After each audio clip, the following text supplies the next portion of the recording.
Now, here is a Reddit thread that I definitely want to talk about. I'm just going to read it before I start to editorialize. She says, would I be the a-hole for breaking up with my boyfriend out of the blue in several months? Advice needed. Too long, don't read. I'm breaking up with my boyfriend and moving out if he doesn't propose, but he has no clue. All right, so she's 23 and he's 27. So they're both still, 23 is still young to me. I'm just putting that out there. She says, I'm planning on breaking up with my boyfriend in a few months if he does not propose. For background information, we have been together a year and a half. We live together in a house he owns, and we are financially independent of each other. Utilities, rent, groceries, etc. are split either 50-50 or based on income. We have had conversations about marriage time and time again, with both of us stating we feel like we are fully committed to one another and marriage is our end goal. When discussing marriage, he has stated objections like meeting some of his family, wanting to purchase a home first, or not having enough money saved for a wedding. Family members have been met, the home has been purchased, and the wedding has been considered. So we are able to do it in our budget. Despite these conversations, he has not been ready to move forward. I have asked him point blank if he has purchased a ring. The answer is no. I am not interested in giving him an ultimatum. I do not want a pity ring or shut up ring. Even though I am not giving him an ultimatum, I am planning on taking a day off work in a few months and packing up my belongings. I plan to be packed before he gets home to prevent a conversation of, well, I'll marry you, so you'll stay. Marriage is extremely important to me because of the legal and spiritual commitment. I am ready to start the next chapter of my life as a wife and a mother. At the end of the day, I just wish he was as ready to commit as I am. But I know that I can't change him or his feelings. At the same time, I'm trying to protect myself from ending up in this same position 4 years from now, wishing I wouldn't have wasted my time. I really love the decisiveness of this woman. She says she is not about to be a 20-year girlfriend, a 20-year fiance, and I love that for her. She said, this is what I want. If you don't want to give it to me, I am going to walk away.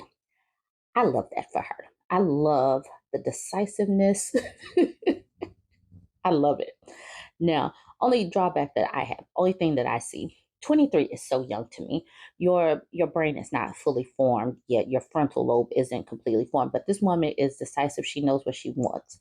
And I hope that she gets what she wants. It does not sound like this man is for her. And it already sounds like she has one foot out of the door. So you guys go ahead and weigh in about the age and how you feel about this. I don't think she would be the a-hole because she has said what she wanted and she's willing to walk away if she doesn't get what she wants. And we have all seen those girlfriends who have gotten the shut up ring or have just acted like they were fine being a forever girlfriend or forever fiance. Let's see some of the comments. This woman says, as someone who was once a 23-year-old who thought she knew everything, you need to take a breath and chill. This is happening way too fast. I'm in my mid 30s and everyone I know who got married in their early 20s is either divorced now or still together, but absolutely miserable and in denial about it. You know why? Because unless you're emotionally stunted, the person you are at 25 will be completely different to the person you are at 20. The person you are at 30 will be a completely different person than you are at 25. And it is so easy to grow apart from your partner and realize that you have way different goals and priorities when you're going through all of those major phases of change. Right now, you're probably feeling infantilized. I know I butchered that by a lot of these comments, and I get it. I really do. I remember how patronizing it felt when I was your age, but I promise once you hit 30, you'll look back on everything you thought and said at the age of 23 and go, what the F was I thinking? Now, I believe that Amy Diaz 99 put this together beautifully because I feel the exact same way. I love that this 23-year-old she's assertive, she's confident, she knows what she wants, but by the same token, you know so much more. You have so much more life to live at the age of 23. You're just getting out of school. If you're going to college, you still have time to build a little bit of career experience, and that is a big portion of your maturing. And life experience is the best teacher. It tells you who you are. So I completely agree with Amy. We don't have to like talk down to her because she's young, but there is something that you do learn as you get a little bit older. And hopefully, the women in the comments aren't bashing her because of her age, because then she is definitely not going to hear us. The woman below says, I have to say, I think this is the best advice. This comes from someone who married at 23 and had a kid at 27. Very happily, but not for everyone. And this person towards the bottom says, OP, please read this comment, then read it again. Keep reading it until you understand that this is the truth and that it could be the advice for every person in their early 20s. We truly do keep evolving and becoming new people. I think at bare minimum, you should be in a committed relationship, preferably living together for at least 5 years and one major life event before getting married. You need to see how your partner handles your changing and growing. Does he support you or try to stunt your growth? How does he handle the worst times life throws at you? How do you handle his growth? Do you let each other grow or complain to your friends that he's just not the same person I met? Yes, we heard you are eager to get started with being a wife and mother, but rushing into it uh, isn't how to lead a happy life. You are setting yourself up for failure. And I know we none of us really want to be a wet towel on somebody else's passion. I love the enthusiasm, but life will life. And there are certain milestones that come, and we can see us. There's so many different stories that we have seen where people do change, and we should be changing. We definitely should be changing. We should not be standing still. We should constantly be transforming and growing and all of that. But I want you guys to weigh in. Let me know what you think about this story. Don't forget to like, comment, and share. So there is an update to this story that I did about a month ago. The story was, am I the a-hole for rolling my eyes at my boyfriend's proposal because it took 25 years of me begging? So this is the case of being a forever girlfriend. So she's 52, he's 53, and she's still a girlfriend. But this man he's lost his job, or he quit his job, and now he wants to marry her. She says he just walked towards me holding a box and said to open it. It was a ring, and I had pictured this moment a million times different, but never thought I'd be so apathetic. My boyfriend then said that he was retired now and wants to kick back and enjoy life with me, and would love to do it with me as his wife. A nice speech and all, but from the 5-year mark of our relationship onwards, I had been making clear my deep desire to marry and was consistently dismissed, even given empty promises, gaslit. All right, so then they went off, had 4 kids, and 3 of them are adults now. So she's been with this man for 30 years now.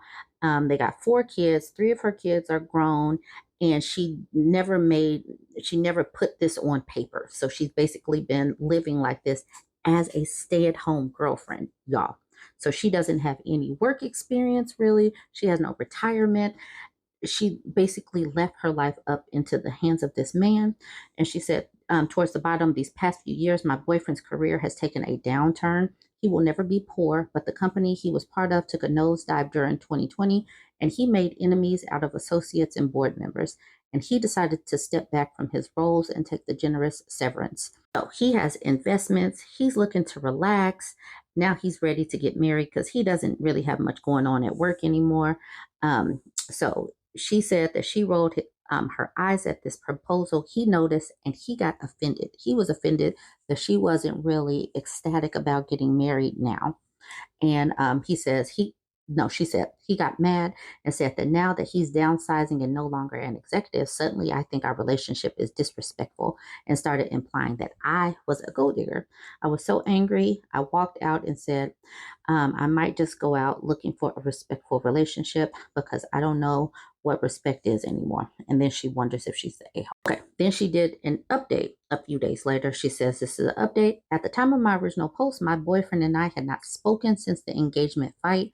I've been with him long enough to know that when he goes and closes the bedroom door before I get in, that's a signal that I should sleep in one of the guest rooms. So I did that. So she's trying to break the ice. at this particular point, she understands that her living situation is very precarious, that she does not have a life partner at all. And she's getting the silent treatment. He's gaslighting her. This is just a terrible, terrible situation. Okay, so they broke the ice. They're talking. He said, he listened to me and finally asked if this was about money or security. He told me that being an executive's girlfriend required things of me, but if I wanted to work, I could have.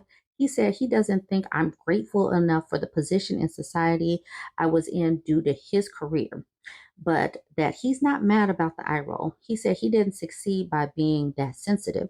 He went on to say, I was not his prisoner, so I could leave at any time, but to remember, he won't tolerate being manipulated by he won't tolerate being made my prisoner either via manipulation. So he has turned it around, and he's he's a reverse victim in saying that she's the one that's manipulated. All right, so now he's the victim. He said that for what it's worth, the engagement ring is mine. I could do whatever I wanted with it. He will also not be accused of not providing for his daughter.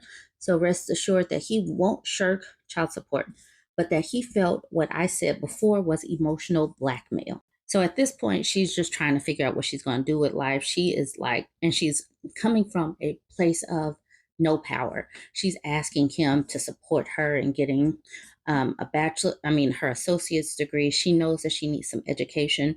Now it's probably going through her mind that she has no work experience. She's in her 50s. She's kind of screwed. She says at the bottom, at this point, I'm looking for a way out. I can't say I haven't been tempted to say I'll travel with him and try to get a remote job, but also realize how resentful I am that he continues to need to have the power in the relationship. I don't think I'll ever know my value truly, but something telling me there has to be better out there, at least in a partner. So this is the reason why you never, ever, ever completely give your power away. You never just stop working. You never just stop working completely. You never just give up on your education to be with a man. And being a stay-at-home girlfriend is a terrible life choice. Now we get to the second update, which was a week ago. All right. She says, it's been more than a month since I last posted, and my life has changed drastically. For those who didn't see my previous post, my boyfriend of 30. Okay, so I just went over all that. She says, I really wish this update could have been positive, but I'm not doing well. But what remains is hope. Hope in the kindness of others, my grown kids, employers, courts, even my kid's dad. Hope in the value of love that I've given so freely to my kid's dad, because I was raised to believe even those who don't appreciate the love I've given them will eventually self-actualize and pay back. Y'all, do not bank your life on hope and love. Just don't do it. Don't do this. Don't do this. Here's what has happened since my kid's dad accused me of trying to keep him an emotional prisoner. I tried to show him I valued his freedom and gave him his space and showed that I could live life without trapping him. I started doing that right after our discussion. His reaction was anger.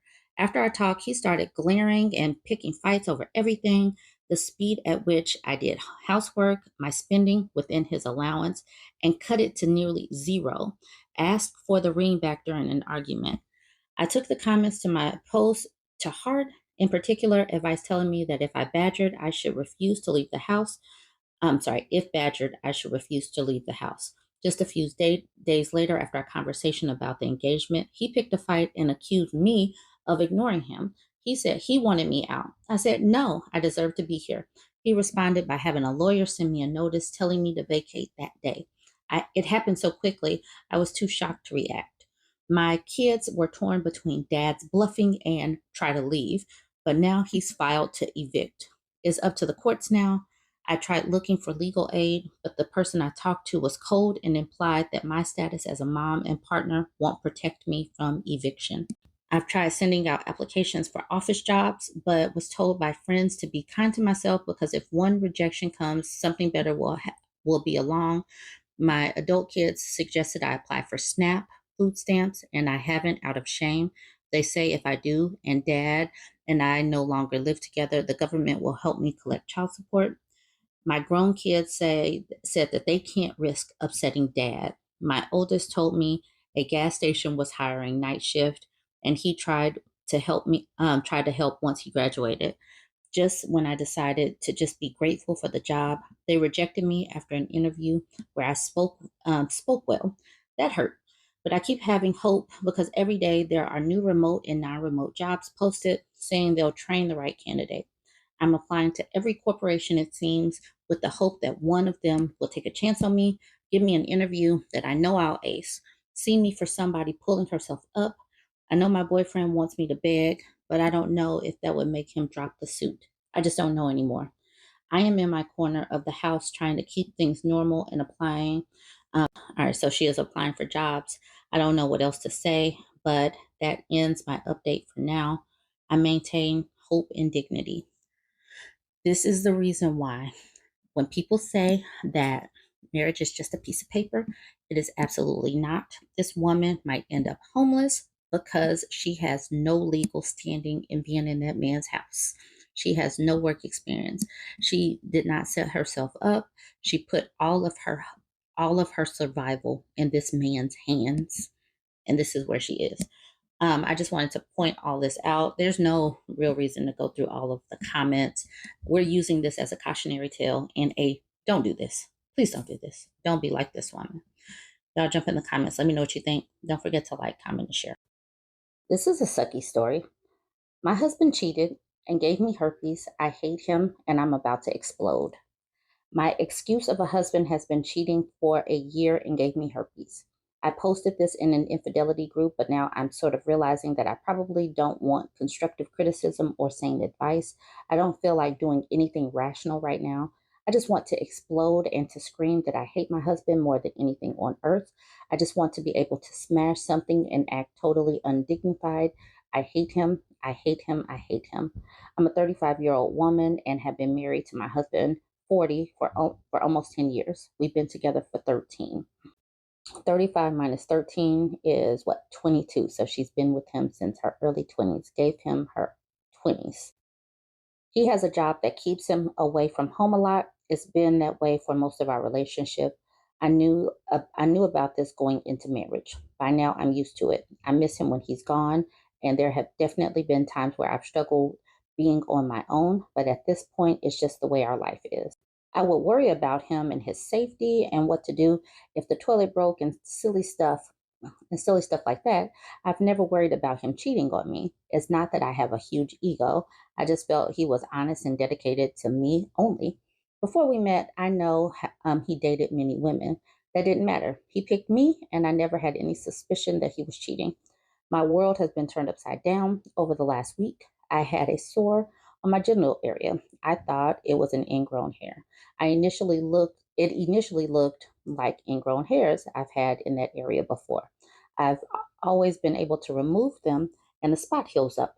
No matter what I did, I could not get this ingrown hair to go away. It got bigger and started to hurt and itch. It started to look more like a blister that I couldn't pop. Disgusting, I know. And it was. I Googled and I didn't even pay attention to anything related to STDs because I thought I had no reason to think I'd had an STD. Plus, I read that herpes will usually appear as a cluster, and this didn't really look like the pictures of genital herpes. I had an annual gyno appointment coming up and told myself I'd just wait to get checked out if it was still there. The original one had crusted over, it started to heal, but then a new smaller one popped up. I was still not suspecting an STD. Sure enough, my doctor took one look and said it was almost certainly herpes. I was stunned. I asked her if I could do a test to be sure because I was adamant I could not have herpes. She took a swab to confirm and it came back positive. I know I haven't slept with anyone else in 13 years, and I was blazing hot when I told my husband about it. I want to know, wanting to know where he got this from. He insisted he insisted I didn't get it from him. He was very convincing, too. He didn't seem shaken by this news at all, not the least bit nervous. I told him that I did not do this to myself. We argued about it, and I was so mad, demanding to know what he's been doing. Finally, he said, "Fine. I slept with somebody else, but I don't have herpes." I was so enraged by this point, I'm surprised I didn't destroy the whole house. I freaked out, told him I hated him, said a lot of horrible things that I fully meant. I told him to get out of our house. He initially refused, saying he wouldn't leave his house. I was in tears and just about screaming, "Get out," over and over again by this point. He left, but he acted annoyed by it all. No apologies or shame or anything. A few days later, he contacted me and asked if we could talk. I told him I don't want to talk to him, but he had 5 minutes to say whatever he wanted to say. He said he was sorry for what he had done to me and that he's been using sex to deal with his problems for many years. He said he's addicted to sex and been sleeping with random women while away from home for almost our entire marriage. He claims he has depression, anxiety, and hates being away from home, and he has always tried to avoid coping with drinking or drugs. But then he discovered hunching with strange women and he was hooked. All I said in response what was that I hated him and I hung up the phone. I haven't talked to him since. He texted me to ask about our kids. I told him that I told them that he's away for work again. I know I can't keep them from him, but I just couldn't stand the thought of having to interact with him. I can't believe it. I'm devastated, both over the fact that I know I now have herpes and that I've been married to someone I didn't even know. I thought I was so lucky. I always felt bad and sympathized for friends who were unlucky in love or who got divorced, but I secretly tell myself that'll never be me because my husband is better than all of the guys they've ever been with. I thought I had this amazing guy. Now I hate him, but I love him, and I just can't imagine how I will move forward. We have 4 kids together, so I can't just divorce him and never see him again. It'd be so much easier if that was the case. I'm too embarrassed to tell anyone just yet. I can't imagine having to tell my friends and family about what he's done. I haven't done anything wrong, so why do I feel so ashamed? Is it because I feel like a fool by being tricked for so long? I'm angry with him, but I also feel so angry with myself for some reason. This is a hard one. And this is the reason why we have got to decenter men. We have got to decenter men because when our world revolves around them, when that comes falling apart, then we sometimes fall apart. It's just how it is. And this woman thought that she got her unicorn. She got her unicorn. Her marriage going on 10 years was perfectly fine, perfectly normal. She trusted him. And now her world has fallen apart because she was orbiting him. And he wasn't just playing a part in her life, he was like a major, major part. And that's the reason why we talk about decentering men. This is a hard one. And this is the reason why so many women, even married women, we've got to protect ourselves mentally, physically, emotionally, all of that. Because this cheating is terrible because it doesn't just impact your mind. It can impact your finances, your physical health, your emotional health, all of that, your mental health, all of that combined. This is just a terrible situation, and I feel for this one. This person says, ew, he's playing the victim, acting like cheating with strange women is any better than alcohol or drugs. He's trying to manipulate you. And of course, he had to throw the mental health card in there. Don't buy it. And then the OP says, he cried and said, I don't want to be this way. I'll get help. Yeah, I believe it when I see it. I don't even think she should be there to see it. I think that she should just close the door and pick up her life and move on. But you guys can weigh in on that part. This person, and then the person says he's only sorry because he got caught. If you never got an STD, he never would have said anything. I'm so sorry. And the OP says, and I don't think he'll get help. It's if it's even really a problem. I can see how sex can be addicting because orgasms make you feel good. That doesn't mean I'm completely convinced of his claims. This person says, first things first, go consult an attorney to find out your rights in this situation. If he's lied from the beginning of your marriage, that would seem he perpetrated a fraud since day one. You may you may have significantly better options available to you, and also because now you have a lifelong issue. Anyone who loves someone enough to marry them isn't thinking they are going to be betrayed so thoroughly by them. So you have nothing to be ashamed of. He purposely and in a calculated fashion perpetrated a fraud upon you. He should now have to pay for his transgressions against you and your kids. I hope your gynae tested you for a range of STDs and not just herpes. That is very necessary. Yes, she could have gotten HIV as well. All right, I'm going to end it at that. This is hard. It's hard being a wife. You are supposed to trust the people that you marry, but this cheating stuff is a part of it. It happens. It's not just, a one off situation. This happens. Y'all weigh in. Let me know what you think. Don't forget to like, comment, share.